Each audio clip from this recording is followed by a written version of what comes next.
Sean todas y todos bienvenidos a nuestro programa Aprendemos Chismeando, su podcast y espacio favorito, donde la reflexión se encuentra con la realidad. Durante este programa nos adentraremos en temas profundamente significativos y que a menudo son difíciles de ver para la educación en nuestro país. Hablar de la didáctica y de la enseñanza no es solo una tarea académica, es una conversación que debe ser tomada con la misma seriedad que cualquier otro tema, pues es que de ella depende la formación de nuestras futuras generaciones. Así que, prepárense para chismear con nosotras y enterarse sobre todo lo que realmente sucede en las aulas y por qué es tan importante hablar de ello. Una vez dicho esto, ¡comencemos! Bienvenidos y bienvenidas a su podcast favorito, con las presentadoras Guadalupe y su servidora Aurora. El día de hoy les hablaremos del tema Un encuentro difícil con la educación.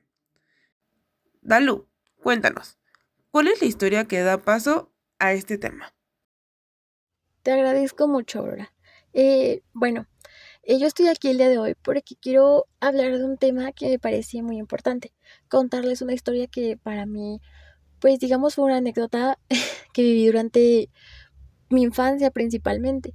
Y en este caso hablaremos de la historia de una niña que ingresa a primer grado de primaria sin haber cursado una educación inicial como lo es el kinder, el jardín de niños o incluso una guardería donde actualmente ya les enseñan muchas cosas.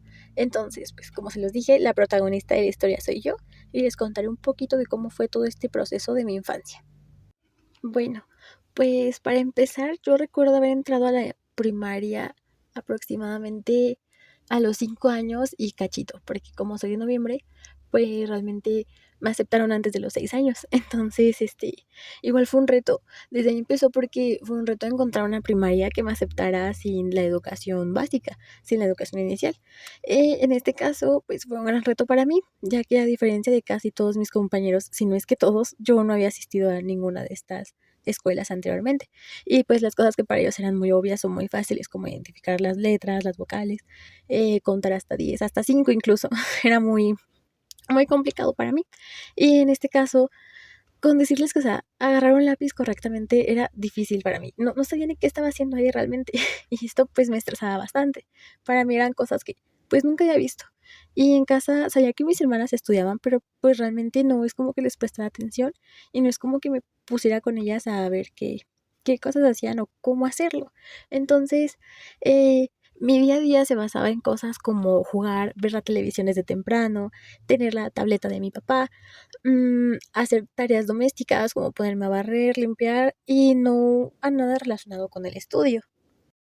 Algo que recuerdo mucho fue exactamente el primer día de clases, el día en el que me di cuenta de la enorme desventaja que yo tenía, ya que ese día la profesora que llevaba por nombre Fernanda estaba escribiendo algo en el pizarrón. Yo no entendía si estaba dibujando, si estaba jugando o si eso tenía un significado, pero pues con el tiempo ahora recuerdo que lo que estaba en el pizarrón era una letra y era la letra F. Es un día que tengo muy, muy marcado. Pues no sé, o sea, simplemente se quedó en mi mente. Y pues recuerdo que el ritmo de la clase era muy rápido, ya que la profesora asumía que todos teníamos los mismos conocimientos previos, pero pues simplemente yo no me adaptaba porque realmente no entendía nada y no comprendía qué hacían los demás.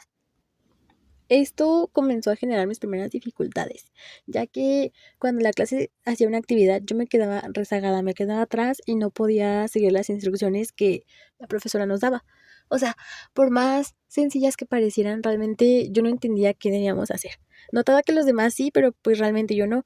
Y ni siquiera con las operaciones básicas, ni armar oraciones, nada, no, realmente estaba en blanco. Y pues entiendo que esto no solo fue un problema para mí, sino que también para la docente. Ella era una persona como muy frustrada de la vida, la verdad, yo lo reconozco, era muy enojona, un poco explosiva, y tantito yo que no aprendía bien, pues siento que le generaba mucho conflicto. Y en este caso ella se frustraba porque pues yo no avanzaba al mismo ritmo que los demás. Sus correcciones y regaños eran muy fuertes, yo los sentía muy, muy fuertes hacia mí. Incluso sentí que tenía como algo personal conmigo y esto me hacía sentir muy mal siempre que estaba ahí.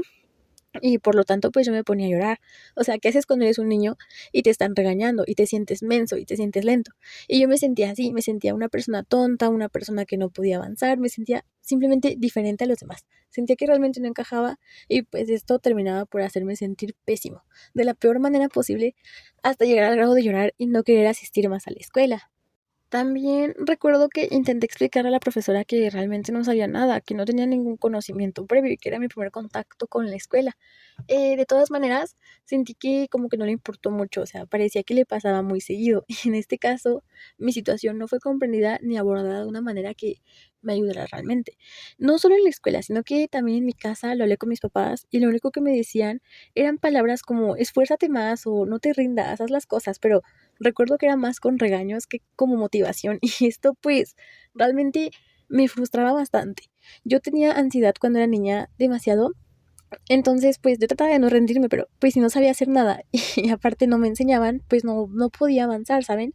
Entonces sentí que me estaban empujando a superar barreras sin darme herramientas necesarias para superarlas. Tenía que ir, tenía que poder, tenía que lograrlo, sin importar la dificultad o incomprendida que me sintiera. Era realmente un trabajo que me lo estaban dejando a mí sola siendo simplemente una niña.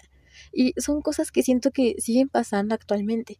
Y lo he visto en diferentes familias, en diferentes situaciones. Y siento que es algo que realmente te rezaga mucho, te atasca y te hace sentir muy mal. Para ese momento yo sabía que a pesar de la falta de apoyo, si yo quería seguir el ritmo y avanzar, el esfuerzo debía provenir de mí. Ese cambio debía provenir de mí misma, de una simple niña, sin apoyo de absolutamente nadie, ni la escuela, ni los profesores, ni en casa. Entonces, mi solución en este caso fue empezar a observar a mis compañeros y a la maestra de verdad que con una concentración muy grande. Recuerdo que observaba lo que escribían en sus cuadernos, lo que la maestra hacía, y yo hasta me prevenía con actividades que podían venir. Yo me imaginaba que podía poner el día siguiente en la clase y hacía actividades de más, incluso en los libros, o sea, comenzaba a buscar y a resolver las cosas antes de que se dieran las clases, porque pues yo sabía que si no lo hacía, pues en el momento no iba a poder. Y en este caso, pues en casa, en lugar de jugar, me dedicaba a repasar mis cuadernos, copiaba las letras con los confetis, con la colita de ratón, que es como con el papel crepeo o papel china. Y en este caso, repasaba de verdad que todo. Me mataba estudiando, trataba de memorizar todo, la forma, el sonido de las cosas, de verdad, cada detalle. Le pedía ayuda a quien yo pudiera con preguntas demasiado básicas sobre las sílabas o los números. Y esto fue un trabajo muy duro y totalmente autodidacta. En este caso, meses de esfuerzo constante, de practicar, de tanto estudiar cuando nadie me veía, porque incluso me daba pena que pensaran que era realmente tonta, me ocultaba. Y en este caso, entendía los conceptos, ya comenzaba a tener un poquito más de experiencia y esto fue muy grato para mí. Créeme que yo sé que mi proceso fue algo lento. Yo diría que demasiado lento, pero pues yo sabía que estaba haciendo las cosas bien y todo empezaba a salir mejor. Entonces, pues esto me causaba mucha satisfacción. Realmente es satisfactorio ver cómo todo tu esfuerzo, todas tus lágrimas y todo lo que pasaste se convierte en una mejora para tu vida. En este caso, recuerdo haber llorado mucho. De verdad que yo sí sufría. Realmente no sé por qué. Yo creo que es porque la escuela era toda mi vida en ese momento. Era una persona con demasiada ansiedad. Entonces, quiero creer que como era todo mi entorno, toda mi vida pasarme en la escuela, pues era algo muy importante para mí. En este caso, no fue un proceso de la nada, no es como que digamos que fue un cambio repentino, sino que fue una mejora que fue gradual y que se fue trabajando poco a poco. Y con el tiempo, pues pude ponerme a la par de mis compañeros, pude participar en las clases, ya acababa más rápido mis actividades, sacaba mejores calificaciones y aprendía mejor. Déjame decirte que los conceptos y todo esto se me quedaba más fácil. Y créeme que era demasiado satisfactorio para mí. Fue como conseguir la mejor de las victorias, en lo que tú quieras, pero en este caso fue muy, muy, muy demasiado satisfactorio para mí el haber superado esta dificultad solita. O sea, fue, fue con mi propio esfuerzo y con mi propia perseverancia, entonces pude demostrarle a todo el mundo a mi alrededor al menos que aunque el comienzo fue muy difícil para mí, era posible que yo alcanzara el ritmo de los demás. Y esto, de una u otra manera, aunque seas un niño, créeme que te pone demasiado feliz y te hace sentir muy, muy, muy bien. Una vez que ya conté esta historia, me di cuenta que podemos identificar varios elementos didácticos que algunos de ellos estuvieron presentes y otros ausentes tanto de manera negativa como positiva, pero estuvieron ahí. Y esos elementos pues son cruciales para un proceso de enseñanza y aprendizaje. Y su mala gestión pues nos llevan a que el alumno sea el que más problemas tenga, ¿sabes? El que más sufra.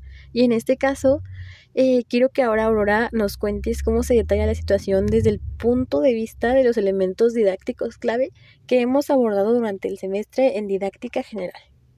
Claro que sí.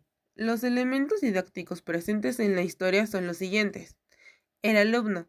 En esta historia, la alumna es el centro del proceso educativo, pero, lamentablemente, es el elemento más desatendido. Al no haber asistido al kinder, la niña carece de los conocimientos básicos que sus compañeros sí poseen. Sin embargo, en lugar de recibir el apoyo que necesita, es castigada, humillada y se le niega el acceso a su salón, lo que provoca que desarrolle un profundo miedo a la escuela y no pueda aprender correctamente. La escuela debería adaptarse a ella, no al revés, para poder guiarla sin frustraciones innecesarias y ayudarla a modificar su comportamiento de manera positiva. Siguiente, el profesor. El papel del profesor es orientar la enseñanza y ser una fuente de estímulos que motiva al alumno a aprender. Sin embargo, en este caso, la maestra se comporta de manera opuesta. Es grosera, humilla a la niña, le grita y la castiga, en lugar de tratar de entenderla y adaptar la enseñanza a sus necesidades. En lugar de asumir su rol guía, delega la responsabilidad en otra profesora y de manera engañosa argumenta que la niña se porta mal. Esta actitud refleja una falta de preparación didáctica, ya que un buen profesor debe ser un orientador que ayude a la formación de la personalidad del educando. El siguiente elemento son los objetivos.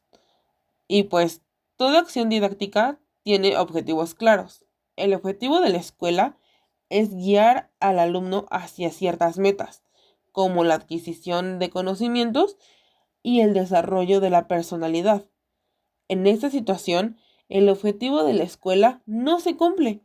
La niña no logra aprender ni desarrollarse adecuadamente debido al miedo y al rechazo que experimenta. Además, la maestra no la orienta hacia ninguna meta, sino que la excluye. El siguiente es la materia. La materia es el contenido de la enseñanza a través del cual se alcanzan los objetivos de la escuela.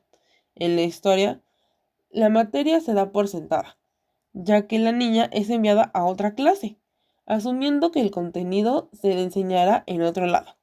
Sin embargo, no se considera una selección de contenido adecuada para sus necesidades específicas, ni se adapta el programa para que la niña pueda entenderlo, lo que hace imposible que alcance los objetivos de la escuela. Ahora, el penúltimo elemento, que son las técnicas de enseñanza. Los métodos y técnicas son fundamentales para la enseñanza y deben estar orientados a la manera en que el alumno aprende, en lugar de usar técnicas activas para propiciar la participación de la niña en clase. La maestra emplea un método pasivo y excluyente que la aísla del aprendizaje, al gritarle, castigarla y negarle el acceso a la clase.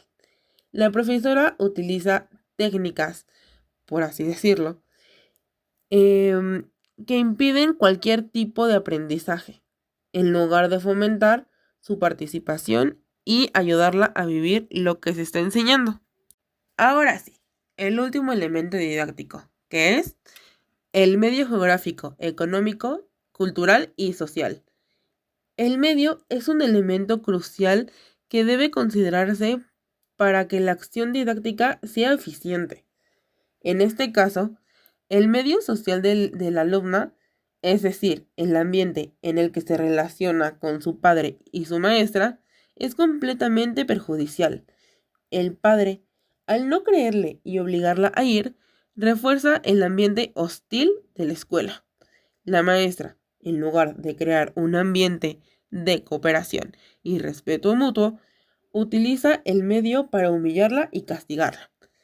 La escuela no cumple su función de habilitar a la alumna para participar en su realidad pues ambiental, sino que la excluye y la aísla.